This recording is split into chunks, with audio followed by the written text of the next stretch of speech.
महाभारत काल की घटना जो आज की परिस्थिति में जीवनदायी संदेश देती है। एक कथा के अनुसार कुरुक्षेत्र के युद्ध क्षेत्र को विशाल सेनाओं के आवागमन की सुविधा के लिए तैयार किया जा रहा था।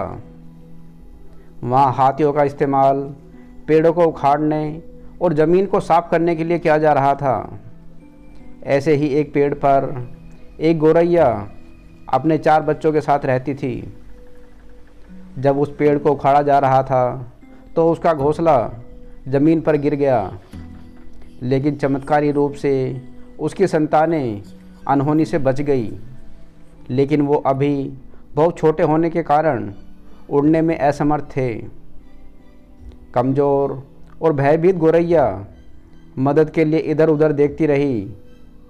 तभी उसने श्री कृष्ण को अर्जुन के साथ वहां आते हुए देखा। वे युद्ध के मैदान की जांच करने और युद्ध की शुरुआत से पहले जीतने की रणनीति तैयार करने के लिए वहां पर आए हुए थे। उसने श्री कृष्ण के रथ तक पहुंचने के लिए अपने छोटे छोटे पंख फड़फड़ाए और किसी प्रकार श्री कृष्ण के पास पहुंची।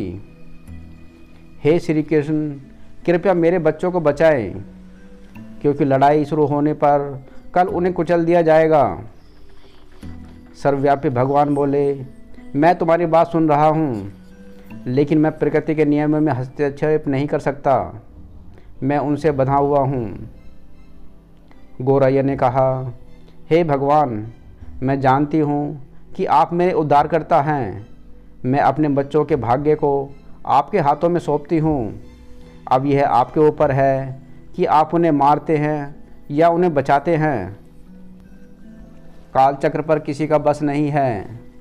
श्री कृष्ण ने एक साधारण व्यक्ति की तरह उससे बात की, जिसका आशय था कि वहाँ ऐसा कुछ भी नहीं था जिसके बारे में वे कुछ कर सकते थे।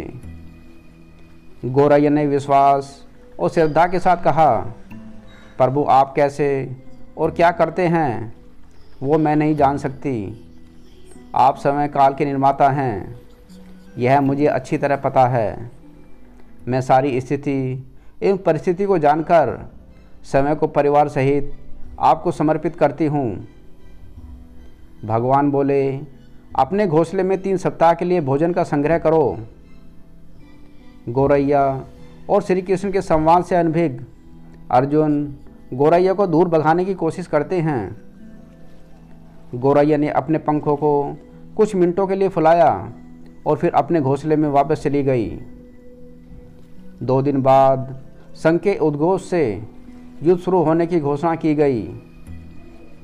श्री कृष्ण ने अर्जुन से कहा कि अपने धनुष और बाण मुझे दो। अर्जुन चौंक उठे, क्योंकि श्री कृष्ण ने युद्ध में कोई भी हथियार नहीं उठाने की शपथ ली थी। इसके अतिरिक्त अर्जुन का मानना था कि वह ही सबसे अच्छे धनुर्धर हैं। मुझे आज्ञा दे भगवान, अर्जुन ने दृढ़ विश्वास के साथ कहा। मेरे तीरों के लिए कुछ भी अवेग नहीं है।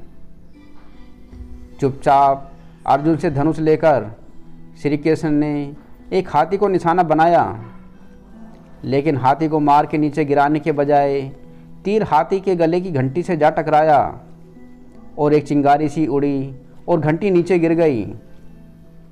अर्जुन यह देखकर अपनी हंसी नहीं रोक पाए कि श्री कृष्ण एक आसान सा निशाना चूक गए। क्या मैं प्रयास करूं? उसने समय को प्रस्तुत किया। उसकी प्रतिक्रिया को नजरअंदाज करते हुए श्री कृष्ण ने उन्हें धनुष वापस दिया और कहा कि कोई और कार्रवाई की आवश्यकता नहीं है। लेकिन केशव, तुमने हाथी को तीर क्यों मारा? अर्जुन ने पूछा। क्योंकि इस हाथी ने इस गौरैया के आश्रय को, उसके घोंसले को, जो कि एक पेड़ पर था, उसको गिरा दिया था। कौन सी गौरैया? अर्जुन ने पूछा। इसके अलावा हाथी तो अभी भी स्वस्थ और जीवित है, केवल घंटी ही टूट कर गिरी है। अर्जुन के सवालों को नजरअंदाज करते हुए श्री कृष्ण ने उसे शंख फूंकने का निर्देश दिया। युद्ध शुरू हुआ। अगले 18 दिनों में लाखों जानें चली गई। अंत में पांडवों की जीत हुई।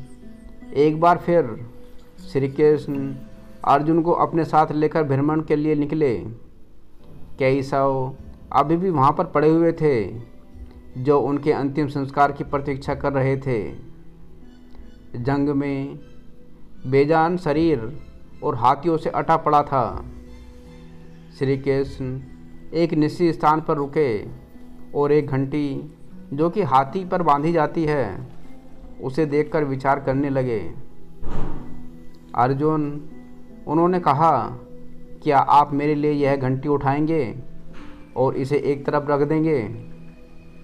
निर्देश बिल्कुल सरल था, परंतु अर्जुन के समझ में नहीं आया। आखिरकार विशाल मैदान में जहाँ बहुत सी अन्य चीज़ों को साफ करने की ज़रूरत थी, श्री कृष्ण उस धातु के एक टुकड़े को, उस घंटी को रास्ते से हटाने के लिए क्यों कहेंगे? उसने प्रश्नवाचक दृष्टि से उनकी ओर देखा।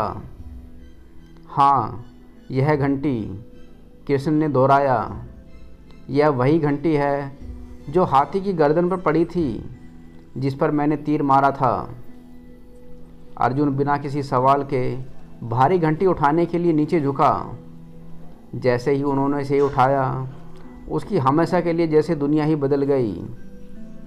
1 2 3 4 और 5 4 युवा पक्षियों और उसके बाद एक गौरैया उस घंटी के नीचे से निकले।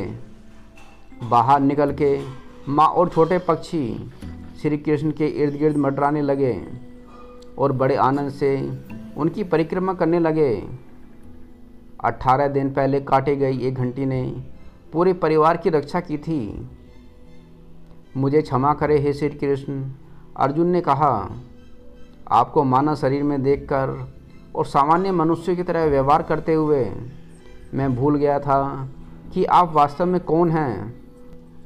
दोस्तों, हम भी तब तक इस घोंसले रूपी घर में परिवार के साथ संयम के साथ अन्न जल ग्रहण करते हुए पर्वों के प्रति आस्था रखते हुए विश्राम करें, तब तक कि ये घंटी रूपी पाबंदियां हमारे लिए न उठाई ना जाएं। धन्यवाद दोस्तों। इसी तरह की और वीडियो के लिए लाइक और सब्सक्राइब करें।